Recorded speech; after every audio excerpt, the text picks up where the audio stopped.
We are going to look at the anatomy of a collapse, specifically how a modern democratic government dissolves and allows one of the darkest dictatorships in human history to take its place.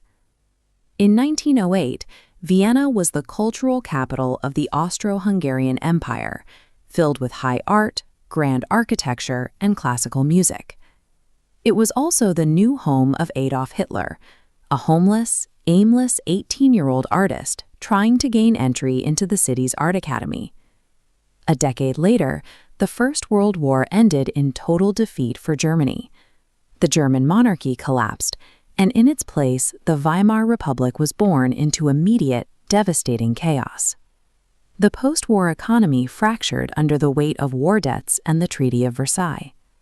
Hyperinflation took hold, rendering the national currency worthless. Citizens suddenly needed wheelbarrows of cash just to buy a loaf of bread, completely wiping out the wealth of the middle class. Millions of Germans faced sudden, unimaginable poverty, alongside a deep sense of national humiliation. That specific combination of trauma created a psychological vacuum across the country, a desperation that made extreme solutions look entirely reasonable. Germany already had a historical precedent for dealing with deep social fractures. Decades earlier, Chancellor Otto von Bismarck had laid the groundwork for a specific brand of German nationalism. Bismarck employed a strategy known as negative integration.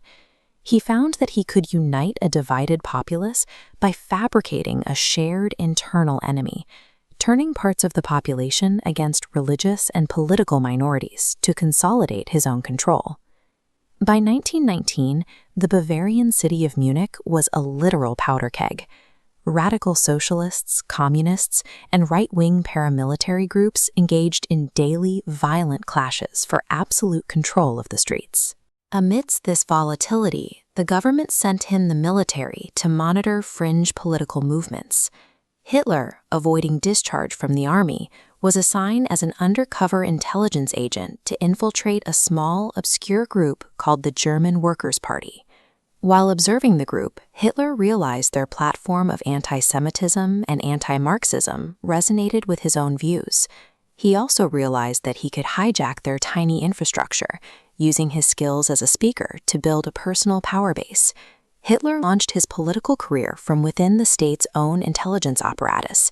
He transformed his undercover military assignment into a platform for personal recruitment. As Hitler took control and rebranded the group into the Nazi Party, he formed the Sturmabteilung, or SA. This paramilitary wing had one specific job: to physically command the streets and intimidate political rivals through brute violence. In November 1923, Hitler attempted to bypass the democratic process entirely. He led the SA in the Beer Hall Putsch, attempting to seize control of the Bavarian government by armed force. The coup failed instantly under police fire. Hitler was arrested, put on trial for treason, and sentenced to 5 years in a fortress prison, though he served only 9 months.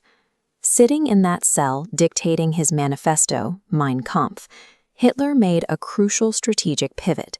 He realized that armed revolution would always be crushed by the state military. To gain absolute control, he had to acquire power through the Republic's legal and democratic systems.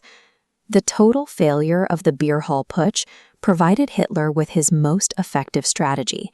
He learned that a democracy must be dismantled from the inside, using its own constitutional rules. By the late 1920s, the German economy had slowly begun to recover. Then, the 1929 Wall Street crash triggered the Great Depression, instantly shattering that fragile stability and throwing millions of Germans back into unemployment and terror. This chart shows the explosive growth of Nazi Party seats from 1928 to 1932. Capitalizing on the Great Depression, they exponentially increased their power. By July 1932, they held the most seats, but still fell short of an absolute majority to rule outright. To bridge that gap, the party relied heavily on Joseph Goebbels, the architect of their innovative propaganda machine. Goebbels discarded complex political theory entirely. Instead, he targeted an impoverished public using plain, emotionally manipulative language, speaking directly to their daily fears. By combining the severe economic terror of the Depression with highly targeted emotional propaganda, the Nazis positioned themselves as the sole saviors of a collapsing nation. Standing in their way was President Paul von Hindenburg, a widely respected military war hero and the incumbent leader of Germany. Hindenburg actively disdained Hitler. In the 1932 presidential election, Hindenburg ran against the Nazi leader and soundly defeated him at the ballot box. But behind the scenes, wealthy industrialists and conservative politicians began holding backroom negotiations. They wanted to harness the massive populist energy of the Nazi Party to crush their communist rivals and advance their own agendas. These elites pressured a hesitant Hindenburg to appoint Hitler as Chancellor in January 1933. They believed they could successfully tame him, operating under the assumption that they would manage the government while Hitler acted as a figurehead. Hitler reached the chancellorship without an armed coup or a popular majority. He was legally installed by established leaders who intended to use his popularity while keeping him under their direct control. Just 4 weeks after Hitler took office, a massive crisis struck. In February 1933, the Reichstag building was set on fire. Hitler immediately blamed communist agitators for the arson. He used the smoke still pouring from the building to manufacture a state of absolute panic. Manipulating that fear, he pushed President Hindenburg to sign the Reichstag fire decree. With a single signature, the civil liberties and constitutional rights of all German citizens were legally suspended. The following month, the government passed the Enabling Act of 1933.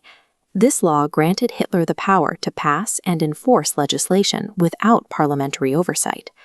The Weimar democracy collapsed without a sudden external coup. It was dismantled through perfectly legal, constitutional actions, all justified by a manufactured crisis. By June 1934, Hitler initiated the Night of the Long Knives, a brutal internal purge of his own ranks. He ordered the execution of his own critics and old allies, including the leader of the SA, Ernst Röhm. By eliminating his paramilitary leadership, Hitler secured the absolute, unquestioning loyalty of the regular German military. In August 1934, President Hindenburg died. Hitler immediately passed a law merging the chancellorship and the presidency, declaring himself the supreme Führer of Germany. With domestic opposition eradicated and the military sworn to him personally, the mechanisms of the state were fully aligned toward the catastrophic global conflict that followed. Hitler systematically dismantled the Weimar Republic from within. The history of his rise proves that fragile democracies fall easily when extremists are invited through the front door.